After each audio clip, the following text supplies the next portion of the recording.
네, 오늘 여러분들과 나눌 말씀 제목은 6월절 어린 양의 피로입니다. 다 같이 한번 따라해 볼까요? 6월절 어린 양의 피로. 자, 교회사적으로 오늘이 종려주일이라고 합니다. 과거 2000년 전에 사람들은 수많은 기적을 일으키신 예수님이 예루살렘에 입성하실 때 다 밖으로 나가서 자기 옷을 깔고 종려나무를 흔들면서 예수님 우리의 왕이십니다. 그렇게 얘기했습니다. 그러나 정작 예수님은 나귀를 타고 오시면서 나는 하나님의 어린 양이다 이렇게 말씀하셨습니다. 요한복음 1장 29절에 보면 세상 죄를 지고 가는 하나님의 어린 양이다. 자, 그렇다면 여러분 예수님이 어린 양이라는 것이 무슨 의미일까요? 그것을 오늘 우리 구약의 출애굽기 6월절을 통해서 같이 나누어 보고자 합니다. 저는 얼마 전에 갈대상자를 통해 모세 이야기를 나누었습니다. 여러분 기억나시죠? 그죠? 감사합니다. 네, 하나님의 기적으로 살아났죠. 그리고 이집트의 왕자가 된 모세는 40세에 자신의 민족을 구원하기 위한 거사를 진행합니다. 그런데 여러분 잘 아시다시피 크게 실패하고 모세는 광야로 쫓겨나죠. 그래서 무려 80세까지 40년 동안 그는 광야에서 낮아지고 낮아지는 삶을 삽니다. 여러분 때로 인생에 우리가 원하는 길과 방향이 이루어지지 않고 실패처럼 여겨질 때도 있지만 여러분 그것이 결코 끝이 아닙니다. 하나님 일하고 계십니다. 하나님은 80세의 모세에게 나타나셔서 지금이 바로 이스라엘을 구원할 때라고 말씀하십니다. 네가 하는 것이 아니라 내가 한다고 말씀하십니다. 그리고 바로 앞에 서라고 하셔서 모세는 순종함으로 그 당시 세계 최고 권력자인 바로 앞에 서서 이렇게 말합니다. 내 백성을 보내라. 나의 백성. 하나님은 이스라엘을 430년간 잊지 않고 계셨던 것이죠. 그러나 세계 최강 권력을 가진 바로가 누구의 말을 듣겠습니까? 코웃음치며 거절하는 순간에 우리가 잘 아는 10가지 재앙이 일어나게 됩니다. 비와 우박과 이런 것들이 종합적으로 일어나게 되는데요. 이 여러분 10가지 재앙은 단지 그 땅을 심판하는 것이 아니라 영적인 의미를 주는 것입니다.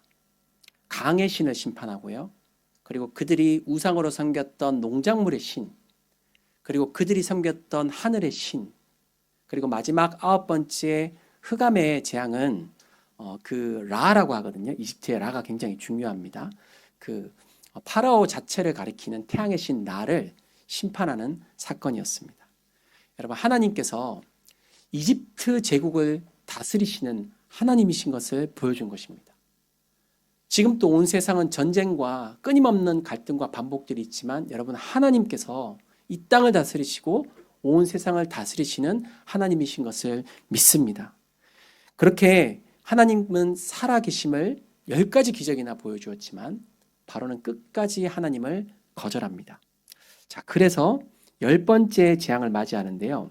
그 10번째 재앙이 뭐냐면 바로 6월절 심판입니다. 자, 따라해 보겠습니다. 6월절 심판.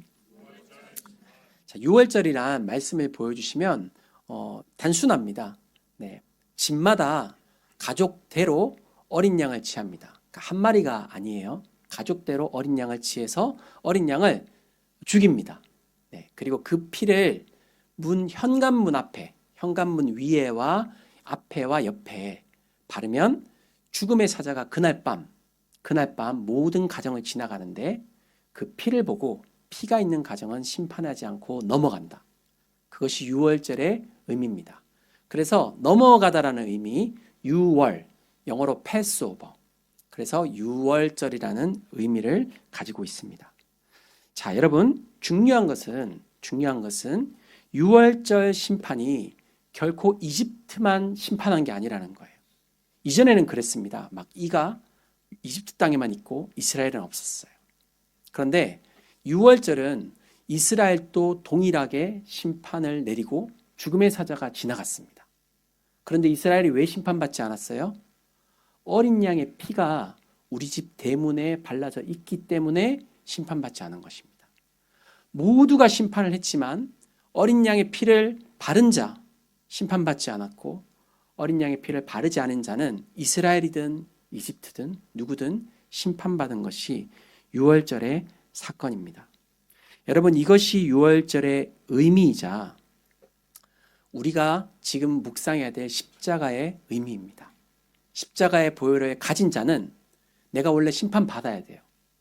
그렇지만 십자가의 피가 나에게 있기 때문에 내가 심판받지 않는 것입니다. 구원받는 것입니다. 유월절은요, 장차 먼 신약시대에 예수님의 십자가를 보여줍니다. 그리고 그 피는 단지 우리를 살린 피뿐만이 아니라 우리에게 새로운 정체성을 줍니다. 나는 이제 예수님의 피를 가진 사람입니다. 유월절의 피로 죄 씻음을 받은 새로운 삶을 살아가게 됩니다. 나는 이제 노예로 사는 것이 아니라 가나안을 향해서 나아가는 자요, 하나님의 백성으로 살아간다는 그 새로운 정체성, 이것이 유월절과 십자가의 고난주간의 의미인 것을 우리가 고백하기를 원합니다. 여러분, 교회를 오래 다니다 보면 십자가의 감격을 참 잊고 사는 때가 많은 것 같습니다. 여기는 십자가가 없잖아요. 네, 중국은 십자가가 없고 한국은 십자가가 너무 많습니다. 비행기를 타고 내려오면 빨간 십자가가 곳곳을 메우고 있는데 중국은 노란 불만 팍 이렇게 켜져 있습니다. 노란 조명, 그죠? 십자가가 없지만 우리는 십자가를 가슴에 새기고 있습니다. 그 피를 가슴에 뿌리고 있습니다. 여러분, 주님이 나를 위해서 얼마나 큰 희생을 감당하셔야 됐는지를 우리 고난주간에 한번 깊이 묵상하기 원합니다. 나를 위해 피를 흘리신 주님의 그 십자가에 감격하는 이번 한 주간이 되어지기를 원합니다. 자, 유월절을 통해 알아야 될 예수님의 십자가의 의미 첫 번째입니다. 자, 유월절은요, 우리의 죄에 대해서 보여줍니다. 자, 우리라는 말은 누구의 죄도 있다는 거죠? 나의 죄. 네, 나의 죄에 대해서 알려줍니다. 자, 말씀을 보면, 자, 모세가 이렇게 장로들을 불러서 유월절을 준비하고 특별히 우슬초라는 묶음을 22절에 준비를 해서 거기에 피에 적셔가지고 그 피를 문에 이제 임방은 중심이에요. 중심과 옆에 이렇게 뿌리는 거죠. 그죠? 네, 우슬초는 보통 속죄의 제사를 지낼 때 사용되었습니다. 그래서 피를 묻혀서 바르는 게 아니고 뿌리는 것에 죄가 사해지는 역할을 했었습니다. 자, 유월절이 왜 필요했죠? 첫 번째 의미는 속죄의 의미입니다. 어린 양의 피가 필요했던 이유는 우리의 죄 때문이었습니다. 여러분, 사실 10장도 똑같은 의미입니다. 하나님께서 이집트에 왜 10번이나 재앙을 주셔야 됐을까요? 그들이 10번의 기적을 보고서도 끝까지 하나님의 말을 듣지 않았기 때문입니다. 자, 그렇다면 이스라엘 백성은 죄짓지 않았나요? 아닙니다. 이스라엘 백성들도 똑같이 불순종하고 거역하고 반역했습니다. 도대체 이집트 백성들과 이스라엘 백성들의 차이가 그렇게 큰가요? 별반 다르지 않습니다. 그들도 출애굽해서 얼마나 많은 불순종과 거역을 했습니까? 여러분, 그렇게 성경은요, 우리가 하나님이 우리를 사랑하시는데, 하나님이 우리를 인도하시는데, 하나님의 뜻대로 살지 않고 내 뜻대로 살아보겠다고, 내 마음대로 내 삶을 결정해서 가보겠다고 말하는 그 마음을 일컬어 죄라고 합니다. 다시 한번, 죄는요, 행위 이전에 하나님께 불순종하려는 우리의 의지를 일컬어 죄라고 합니다. 하나님께 불순종하고 하니까, 죄를 지으니까 죄의 행위들이 나타나는 것이죠. 근원적인 죄가 더 중요합니다. 자, 성경은 이렇게 말합니다. 자, 읽어볼까요? 모든 사람이 죄를 범하였음에 하나님의 영광에 이르지 못하더니. 자, 모든 사람, 그 안에 내가 있죠. 우리 모두가 우리를 창조하신 하나님의 말씀을 떠나서 내 뜻대로 살아보고자 하는 의지가 있다는 것이죠. 여러분, 그것을 인정하십니까? 여러분, 우리는 오늘 또 거룩하라는 하나님의 말씀을 떠나서 주님, 저 거룩하게 살기 싫어요. 내 뜻대로 행하는 마음이 있지 않습니까? 사랑하라는 주님의 말씀을 떠나서 주님, 저 사랑하기 싫어요. 저 용서하기 싫어요. 내 마음대로 그렇게 살래요. 라는 마음이 있지 않으신가요? 하나님을 믿으라고 그렇게 계속해서 말씀하시는데도 주님, 저는 불안해서 하나님 못 믿겠습니다. 내 뜻과 방법을 믿겠습니다. 그런 때가 있지 않습니까? 여러분, 내가 주인이 되어서 살아가려고 하기에 우리는 실패하는 것이고, 내가 주인이 되어서 내 인생을 살아가고자 하기에 우리는 죄를 짓게 되는 것입니다. 성경은 죄의 대가에 대해서 말하고 있습니다. 죄의 대가는 뭐죠? 사망입니다.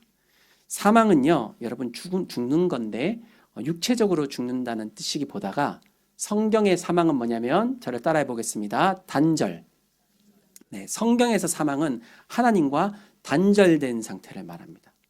여러분, 세상에 아무리 돈이 많고요, 아무리 큰 권력을 가지고 있어도 하나님과 상관없는 삶을 살면 성경은 그것을 죽음이라고 말합니다. 하나님과 떨어져서 살다가 영원히 하나님과 떨어져 있는 삶을 살게 되는 것이죠. 그래서 우리의 죽음을 원치 않는 하나님께서 어린 양을 주신 것입니다. 에베소서 말씀 띄워주시고요. 저는 어릴 때 부모님이 헤어지시는 아픔을 겪었습니다. 많이 들으신 분도 계실 텐데요. 부모님이 헤어지실 때 제 나이가 초등학교 4학년이었습니다. 코람데오 친구들 그래요. 네, 초등학교 4학년 때 부모님이 헤어지셨어요. 저는 부모님이 없는 상태에서 사춘기를 맞았고 정말 수없는 방황을 했습니다. 우리 가족이 다 그때 방황을 많이 했죠. 저의 그때 소원이 있었습니다. 제 소원이 뭐냐면 평범한 가정을 살아보는 것이었습니다. 집에 아빠가 있고 집에 엄마가 있고 밥을 해주는 사람이 있고 학교 가서 공부할 수 있고 그 평범한 삶을 제가 살아보고 싶었는데 하나님께서 거기에 응답해 주셔서 정말 우리 집에 부모님이 다 돌아오시고 제가 평범한 삶을, 사실 그렇게 평범하진 않았습니다. 합치고 난 다음에 평범한 삶을 사는 그 기쁨이 너무 커서 제가 하나님을 더 믿고 또 열심히 공부해서 대학에 합격하게 되었어요. 근데 대학이 저에게는 정말 너무 큰 기대로 다가왔습니다. 마치 인생의 어떤 탈출구와 같다고 해야 되나요? 근데 여러분, 그때 대학교에 보면 지금 여기 대학생들도 있지만 전혀 그런 로망이 없겠지만 그때 대학교는 선전을 어떻게 했냐면 그 잔디밭이 꼭 나왔어요. 캠퍼스 광고하면 잔디밭이 나오고 잔디밭에서 기타를 치고 뭐 사람들이 앉아있는 청바지 주로 입고, 그 기억나시면 세대가 많이 공감이 되는 겁니다. 네. 저는 그 대학교 가서 잔디밭에서 기타를 너무 치고 싶었어요. 대학교에 갔는데 기타를 치고 있는 것이 아니라 이슬을 맡고 있는 저를 발견하게 되었습니다. 참이슬, 아침이슬, 네, 그런 것들을 맡고 있는 저를 보게 되었습니다. 저는요, 대학교에 가서 정말 세상의 한계가 뭔지를 뼈저리게 느끼게 됐습니다. 거기에서 말하는 쾌락과 즐거움들이 다 일시적인 거더라고요. 영원하지 않더라고요. 그리고 그들이 말하는 어떤 세계가 그렇게 매력 있어 보이지 않더라고요. 저는 대학교에서 친구들을 만날 때 그런 마음이 있었습니다. 누구도 나보다 더 힘들었던 삶을 살았던 친구는 없겠지. 누구도 부모님이 이혼하고 힘들게 살았다가 대학교 온 그런 아픔을 가진 친구는 없겠지. 근데 제가 대학교 가서 함께 술을 마시면서, 그때는 좀 마셨습니다. 마시면서 친구들과 얘기를 해보니까 친구들의 삶이 별반 다르지 않는 거예요. 꽈탑을 하는 친구는 사실 공황장애를 앓고 있었고, 그래서 그 친구를 전도해서 그 친구가 지금 안수집사가 됐습니다. 이번 주에 반가워서 전화를 한번 해봤어요. 네, 안수집사 잘하고 있더라고요. 네, 그 공황장애가 걸린 친구가 있고, 또 다른 친구는 이제 왕따를 당한 경험이 있고, 또 몸이 아픈 친구가 있고, 다 친구들이 아픔이 있더라고요. 그런 마음으로 캠퍼스를 보니까 캠퍼스의 로망이라는 것이 별반 그렇게 매력적으로 보이지 않았습니다. 여러분, 그런데 이것이 우리의 삶 아닌가요? 우리의 현실 아닌가요? 우리가 꿈꾸고 로망과 행복이라고 했던 것들이 말은 있지만 사실 실체가 없는 그런 죄로 얼룩진 우리의 삶의 모습이 있지 않느냐 하는 것입니다. 여러분, 오늘날 세상은 죄로 얼룩져 있습니다. 수많은 전쟁과 재난과 죄의 소식이 뉴스를 가득 메우고 있고, 그 이면에는 사실 인간의 죄가 도사리고 있는 것 아니겠습니까? 유월절은 우리의 죄와 한계를 보여주고요, 또 나의 죄를 보여줍니다. 내가 하나님을 따라서 살려고 하지 못했기 때문에 그 모든 죄의 결과를 맞게 된 것입니다. 우리는 십자가에 내가 예수를 십자가에 못 박지 않았다라고 생각하기도 합니다. 여러분, 그러나 예수님을 못 박히는 그 자리에 사실 나의 죄 때문에 예수님이 십자가에 못 박히신다는 것을 깨닫기를 원합니다. 자, 두 번째, 예수님의 십자가의 또 유월절의 두 번째 의미는 하나님의 계획입니다. 자, 밑에 있는 유월절은 한번 읽어볼까요? 시작. 유월절은요, 하나님의 구원 계획, 구원의 마스터 플랜에 대해서 알려줍니다. 자, 출애굽기 12장 23절을 보시면 여호와께서 애굽 사람들에게 재앙을 내리려고 지나가실 때에 문인방과 좌우 문설주의 피를 보시면 여호와께서 그 문을 넘으시고 멸하는 자에게 치지 못하게 할 것이라고 말씀하십니다. 출구 전략인 거죠. 살아날 수 있는 길인 거죠. 그것은 딱 한 가지 방법밖에 없습니다. 우리 집에 있는 유월절의 어린 양을 잡아서 피를 발라야 했었습니다. 여러분, 이 당시에는 아직 레위기가 없어서 제사가 세팅이 되어 있지 않은 때였습니다. 그래서 어린 양을 그렇게 죽여본 일이 없을 겁니다. 그래서 어느 날 아버지가 집에서 어린 양을 죽이는데 우리 자녀들이 얼마나 충격을 받았겠습니까? 그리고 그 피를 문 앞에 바르는 것이 얼마나 끔찍한 일이었을까요? 얼마나 잔인한 일이었을까요? 여러분, 그런데 반드시 그 일을 해야 됩니다. 반드시 그 양들을 죽여야 됩니다. 왜죠? 그래야지만이 우리 가족이 살기 때문입니다. 양은요, 나의 대신 죽는, 우리 자녀들과 또 배우자 대신 죽는 속죄의 제물인 거예요. 그것을 일컬어 대속이라고 합니다. 대속. 대신 죄를 속한 제물. 여러분, 성경에서 반드시 여러분이 알아야 될 뜻입니다. 대속. 대신 죄를 속할 제물이 필요했던 겁니다.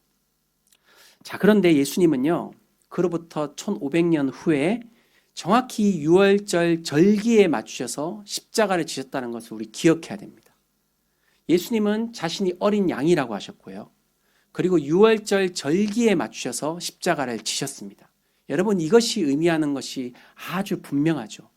예수님 자신이 그 어린 양이 되시겠다는 선포였던 것입니다. 자, 지금 또 여러분 4,000년이 지났지만 유태인들은 유월절이 되면 유월절 의식을 치릅니다. 그때 먹는 대표적인 두 가지 음식이 있습니다. 잘 아시겠지만 저 무교병과 포도주입니다. 그러니까 무교병은 맞자라고 하는데요. 맞자를 몇 개 놓냐 하면 3개를 놓습니다. 3개. 2개 놔도 안 되고요. 제대로 지내는 집은 2개 놔도 안 되고 4개 놔도 안 되고 저거 틀린 거예요. 3개를 놓습니다. 3개. 3개를 놓는 이유는 성부와 성자와 성령 하나님 중에 성자 하나님께서 깨뜨려지신 것을 뜻하는 것입니다. 그래서 저 3개를 놓고 아버지가 유월절을 시작할 때에 저 하나를 들고 깨뜨립니다. 깨뜨리고 나누어주는 일을 합니다. 자, 그리고 그 포도주 잔은요, 그 쓴 나무를 먹고요. 쓴 나무는 우리의 죄를 상징해요. 그리고 피를 상징하는 저 포도주 잔을 마시게 됩니다.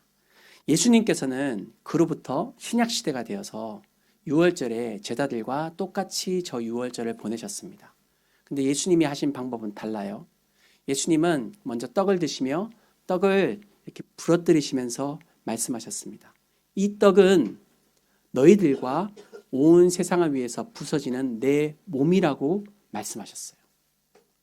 그리고 예수님께서는 또 잔을 주시고 이 잔은 너와 모든 사람들을 위해서 흘리는 나의 피라고 말씀하여 주셨던 것입니다. 여러분, 이 유월절이 십자가 사건을 얼마나 구체적으로 보여주는 사건입니까? 1500년의 시간을 넘어 이 유월절과 십자가는 이렇게 맞닿아 있는 것입니다. 이로 볼 때 하나님께서는요, 우리를 구원하시기 위한 구원 계획을 철저하게 준비하셨음을 우리는 묵상할 수 있습니다. 여러분, 하나님의 우리를 향한 구원 계획, 유월절과 십자가는 정말 철저하게 계획된 사건이었습니다. 주님께서 우리를 구원하실 수 있도록 또 대신 어린 양이 되어서 우리의 죄를 사하실 수 있도록 철저하게 계획하신 것입니다. 여러분, 그런 말이 있거든요. 하나님은 길이 많다고. 우리는 힘든 일이 있으면 그렇게 얘기하죠. 도무지 길이 보이지 않는다고. 여러분, 그러나 하나님은요, 길이 많으신 분이십니다. 하나님의 길은 측량할 수가 없습니다. 하나님은 바다에 길을 내시고요, 또 사막에 강을 내신답니다. 이게 가능한 일입니까? 근데 하나님께서는 우리의 구원을 위해 지금 또 일하시고 계신 줄을 믿습니다. 힘들고 어려운 일이 있을 때 여러분, 하나님이 길을 만드시고 계시다는 것을 잊지 마십시오. 주님은 우리 인생의 탈출구를 이렇게 철저하게 계획해 놓으신 것입니다. 로마서 3장 23절에 보면 모든 사람이 죄를 범하였음에 하나님의 영광에 이르지 못하더니 그리스도 예수 안에 있는 속량, 대속이라는 같은 말입니다. 대속으로 말미암아 값없이 의롭다 하심을 얻은 자 되었느니라. 여러분, 이제 우리는 의롭게 된 자가 된 것입니다. 십자가에서 우리의 죄는 모두 예수님에게 전가되고요, 예수님의 의가 이제 우리에게 다 전가되게 되었습니다. 십자가에서 우리의 죽음을 예수님이 대신 담당해 주시고 예수님의 그 생명이 이제는 우리에게 찾아오게 되었습니다. 그래서 우리가 의롭고요, 그래서 우리가 생명을 가지고 있는 것입니다. 우리는 여전히 죄를 지었고 우리는 이집트 사람들과 별반 다를 바가 없는 똑같은 죄인입니다. 정도의 차이가 있을 뿐이지 똑같은 죄를 지었으나 여러분, 피로 말미암아 예수님의 대속으로 말미암아 우리가 구원받는 것입니다. 여러분, 이 사실을 믿으시기를 주님의 이름으로 축복합니다. 그래서 누가 복음을 자꾸 내가 아무것도 한 일이 없는데 그냥 자꾸 선물로 받으니까 공짜라고 생각해요. 저희 값없이라고 적혀 있잖아요. 그죠? 근데 여러분, 보혈은 결코 공짜가 아닙니다. 우리가 죄값을 치를 수가 없지요. 그럼 우리가 죽어야 되니까. 그래서 주님이 모든 대가를 대신 치루어 주시고 값으로 살 수 없기 때문에 은혜로 그저 주신 것입니다. 그래서 프리라고 안 하고 priceless, 값으로 살 수 없는 구원을 내가 얻었다는 것을 여러분 잊지 마십시오. 저는 모태신앙입니다. 모태신앙은 그렇게 말합니다. 태어날 때부터 교회를 계속 다녀야 되는 운명을 갖고 태어나는 자들이라고, 빠져나갈 수가 없어요. 근데 여러분, 제가 신앙생활을 하면서 가장 감격했던 일은 부모님이 다시 합치신 사건이 아닙니다. 큰 기적이 일어난 사건도 아닙니다. 제 인생에 있어서 제가 예수님 믿으면서 가장 감격한 일은 예수님이 나를 사랑하셔서 나를 위해 십자가를 주셨다는 그 감격이었습니다. 예수님이 오늘도 나를 사랑하신다는 사실, 예수님이 끝까지 나를 인도하신다는 사실, 여러분, 그것이 제 인생에서 신앙생활하며 경험한 가장 큰 감격이었습니다. 사랑하는 여러분, 그 십자가 여러분 만나셨습니까? 그 십자가의 감격이 살아 있으십니까? 우리 마지막 6월절의 의미는 새로운 정체성입니다. 이제 6월절은 우리에게 새로운 삶을 주셨다는 거예요. 자, 드디어 밤이 되어서요, 심판의 사자가 애굽을 덮쳤습니다. 29, 30절에 보니까 밤중에요, 처음 난 것을 다 치셨고요, 심지어 가축까지 다 죽었어요. 자, 이것이 얼마나 큰 충격이었겠습니까? 밤에 이제 곡소리가 들리기 시작하는 겁니다. 그 황망한 사건 속에 바로가 밤에 그 모세와 아론을 부릅니다. 그리고 말합니다. 너네 떠나가라고. 내가 허락하겠다고. 여러분, 바로가 언제 꺾여졌어요? 피가 흘려질 때 꺾였다는 것을 우리는 잘 기억해야 됩니다. 우리 삶의 크나큰 죄의 권세가 언제 떠나가는가? 예수 그리스도의 보혈이 그 죄 위에 쓰여지면 여러분, 그때 그 죄가 떠나가는 것을 믿으시기를 주님의 이름으로 축복합니다. 피가 흘려지고 그들은 비로소 출애굽을 하였습니다. 근데 출애굽은요, 단지 우리 한국처럼 독립한 사건이 아니에요. 하나님의 입장에서 출애굽은 영적인 큰 의미를 가집니다. 바로 그 이스라엘 백성이 이제 하나님 나라가 된 것입니다. 그전에 그들은 노예였습니다. 그리고 압제 속에 살았습니다. 그러나 이제 하나님의 자녀가 되어 죄 씻음 받은 백성이 되어 새로운 삶을 살아가고 새로운 정체성을 가지고 새로운 거룩의 삶을 살아가는 새로운 삶을 선물 받게 되었다는 것입니다. 여러분, 하나님께서 그들을 결코 포기하지 않으십니다. 나중에 그들이 보면요, 반역도 많이 하고 그리고 성경의 모든 인물들이 하나님을 많이 떠나잖아요. 하나님은 결코 포기하지 않으십니다. 왜냐하면 보혈의 피가 우리에게 덮여져 있기 때문입니다.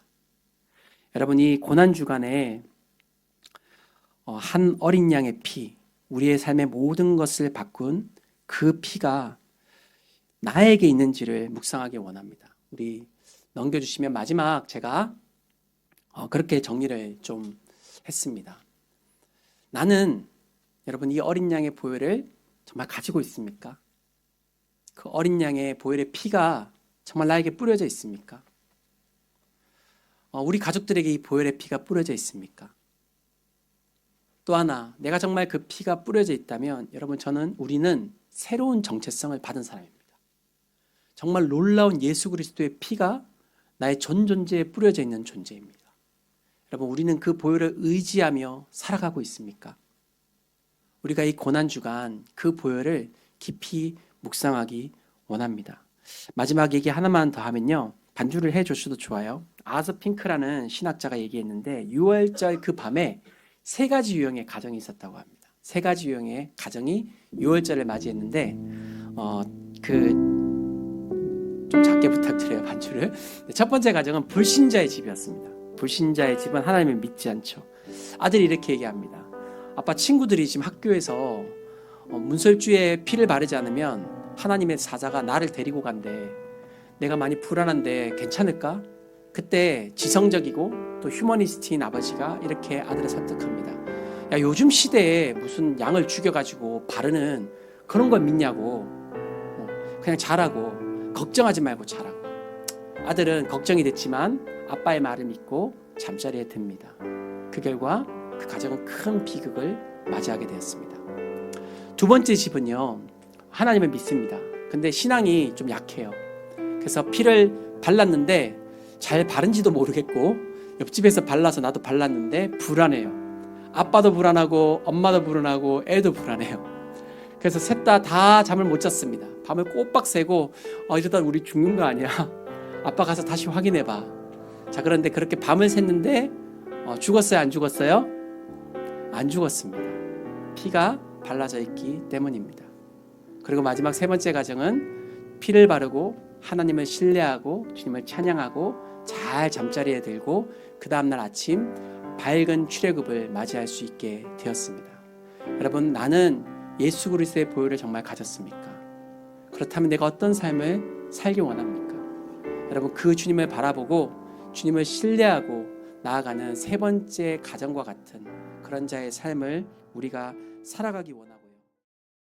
여러분, 오늘 이 자리에서 아직 내가 예수님의 보혈이 있는 것 같다라고 생각되지 않은 분은 주님이 이 시간 여러분을 부르고 계시다고 믿습니다. 예수님의 보혈을 고백하시면 돼요. 나도 그 예수님을 믿고 싶다고 말하는 순간 예수님의 보혈이 여러분의 마음 가운데 뿌려질 줄을 믿습니다.